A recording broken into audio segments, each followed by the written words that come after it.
word about the Ukraine war.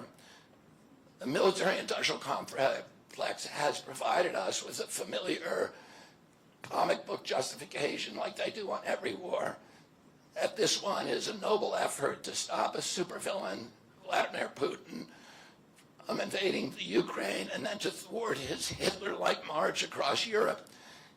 In fact, tiny Ukraine is a proxy in a geopolitical struggle initiated by the ambitions of the U.S. neocons for American global hegemony. I'm not excusing Putin for invading Ukraine. He had other options.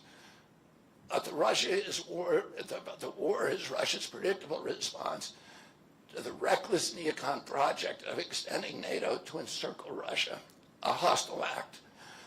The credulous media rarely explain to Americans that we unilaterally walked away from 2 intermediate nuclear weapons treaties with Russia and then put nuclear-ready Aegis missile systems in Romania and Poland. This is a hostile act.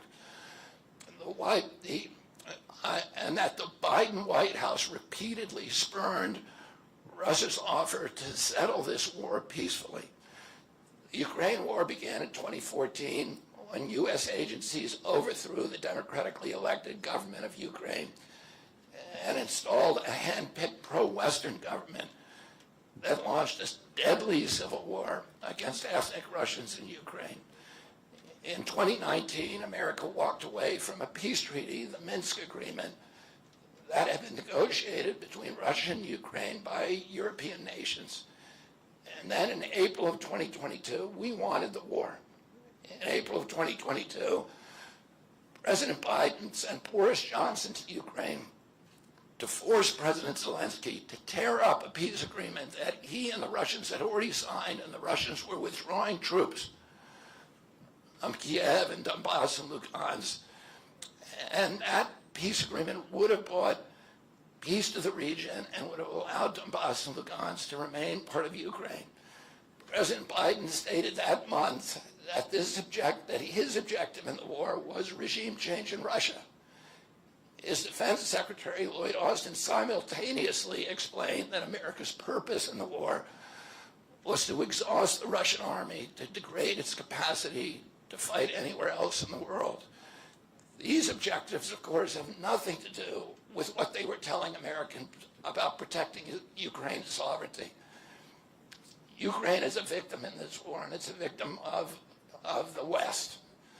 Since then, of Russia and both Russia and the West, since then, we have, since tearing up that agreement, forcing Zelensky to tear up the agreement, we've squandered the flower of Ukrainian youth, as many as 600,000 Ukrainian kids, and over 100,000 Russian kids, all of whom we should be mourning, have died, and the Ukraine's infrastructure is destroyed.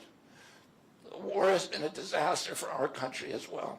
We squandered nearly $200 billion already, and these are badly needed dollars in our communities, suffering communities all over our country.